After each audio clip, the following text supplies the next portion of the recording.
Congratulations and well done to everybody that is in Dublin right now, taking part in the March for Jesus rally. Christ is King. This is a massive rally, of course, in Dublin. Me, myself, being a Christian man, of course, Catholic, Irish. It's amazing to see this. Let's watch these couple of videos I have.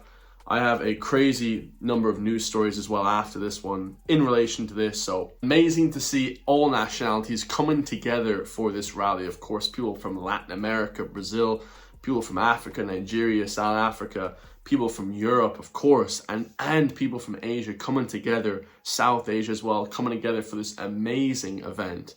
Of course, because Ireland is a Christian country and a lot of people want to remain it that way. And of course, I mean, the numbers speak for themselves. This is unbelievable. One group of people that you will not be seeing at this rally is the woke, blue-haired, liberal weirdos, of course, that I talk about on my channel religiously. No pun intended right there. I talk about these woke lefties religiously. You will never see them at a rally like this. Speaking of these people, that age-old question, how would these LGTB people get on in countries that don't actually allow them to practice their beliefs? And as I've said before, pretty much every single country outside of Europe and North America doesn't recognize this pro-LGTB situation that they want. And this lady here from Ireland has an answer to it all. Let's hear her ridiculous answer. I get a lot of comments on my immigration videos about how can I be pro-LGBTQ+ and pro-immigration from Muslim countries, and I want to talk about it. It's also an argument I see on a lot of far-right posts, and it needs to be talked about. Being pro... So she's trying to blame the far right, when in reality the far right have nothing to do with that. She's using a sort of red herring attack there. Nothing to do with this. We're asking one question and one question only. About. Being pro-LGBTQ and pro-immigration from Muslim countries isn't a contradiction. They both come from the same principle, which is respecting human rights and also opposing discrimination. The argument, but they don't support gay people, is so weak because, one, Muslim communities aren't monolithic. Plenty of queer Muslims exist and attitudes vary. And number two, plenty of other groups don't support gay people. Let's take Christianity, for example, but we don't see people banning them from immigrating. And number three, asylum seekers are fleeing violence and war. They're not coming to spread social conservatism. Also, people's views often evolve in more open societies where they're not trapped by antiquated views and harmful views. Wait, hold on. What did she say there? Also, people's views often evolve in more open societies where they're not trapped by antiquated views and harmful views. Excluding immigrants in the name of LGBTQ rights isn't protecting anyone. It's just weaponizing LGBTQ issues to justify xenophobia. And that's where I stand on it. I would love these people to go to Liberia or Libya or one of these countries, North Africa or the Middle East. She is completely wrong. I'll just leave it at that, guys. I'll just leave it at that. You can do your own research, but I'm telling you right now, completely wrong on every level. She also said because if you move to a more developed country, move to a more open society, your political views often evolve. That's not the case. Okay, I'll just leave it right there as well. That's not the case at all. Zero facts in that whatsoever. That's just kind of them being hopeful, to be honest. The next video we have here is basically a Father Ted sketch from Heather Humphreys. She's asked a simple question and she can't answer it. None of these politicians answer basic questions ever. It's just a complete travesty whenever they're asked anything. And in my personal opinion, just spoil your vote. I'm not going to vote for any of the people. The three people that we have, Catherine Connery, Jim Gavin, and Heather Humphreys, are the three worst candidates for presidency ever. I'm not going to do that. I'm going to write Maria Steen on the ballot. I'm not going to vote for any of those three. No way. Do you support fox hunting? Well, first of all, I have a lovely little dog, and he's a house dog, and I'm very fond of him.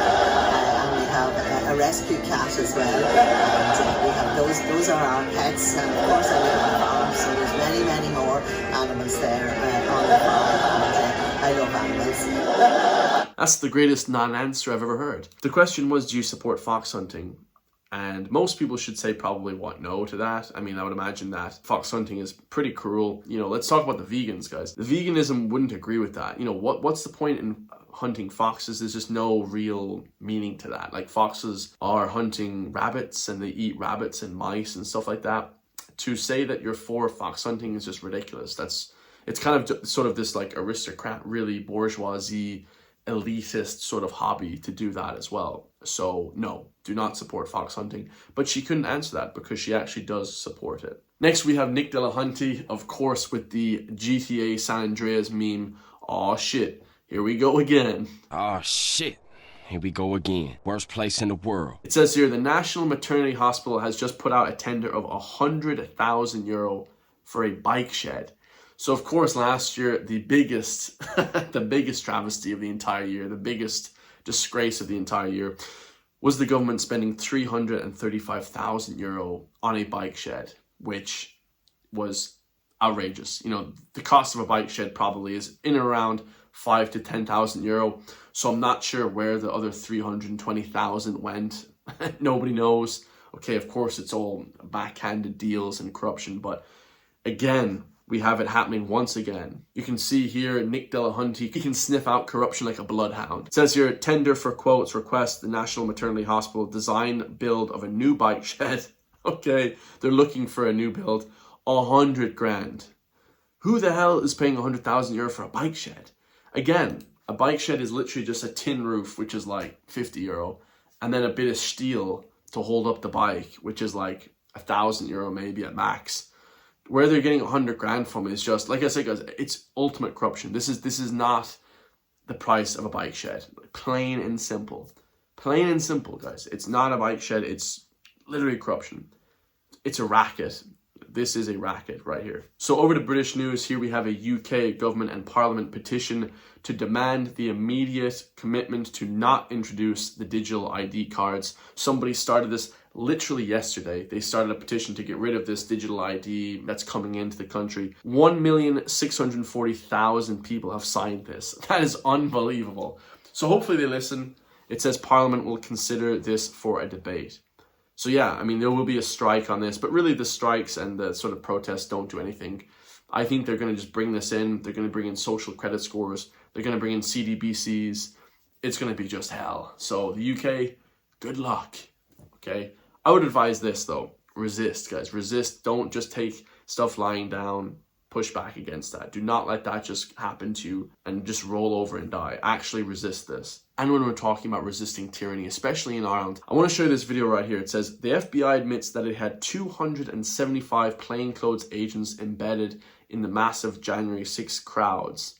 So once again, the conspiracy theorists that said this for over 4 years are correct. So there's way more FBI agents than people thought. I thought there was only like 20 or 30 guys. There was nearly 300 FBI agents that were kind of embedded in that sort of protest. So absolutely crazy. And the reason I'm saying that, the reason I'm showing you all this is breaking news coming from the US, is because be careful about who you speak to. Be careful about who you share ideas with in public and on the internet, because there could be undercover Gardaí, undercover police that are watching and waiting and looking to corral you, basically. So be very careful. Resist. Resist the slave mind programming. Lastly, we have my favorite couple in the entire Republic of Ireland, Maria Steen and her husband. Unbelievable. Let's just take a look at this picture for a second. This is literally like the cover of Vogue or something. I mean, it's just unbelievable. We love Maria Steen, of course, most beautiful woman ever. And the husband, very handsome man. Look at that mustache, guys. That's just a mustache of dreams. Okay.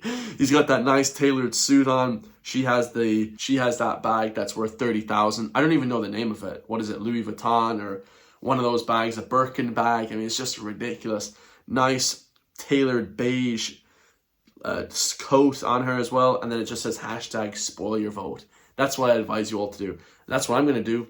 100%. I mean, that is the most epic picture of a president. Could you imagine? I would actually be proud of our president. Look at this picture. Phenomenal. They're barristers, came from Ballsbridge, I believe, and then now are rich, famous celebrities. This is the admiration that you should be aspiring to and becoming something yourself. I love it. Let me know your thoughts, guys. Keep pushing back. Resist the slave mind programming, as I said before. If you guys want to support me, hit the link underneath the video. For just €3 per month can help support me. We have 30 members now, so I greatly appreciate that. Keep pushing, never give up. I'm never going to give up, and I'll see you all in the next one, guys. Peace.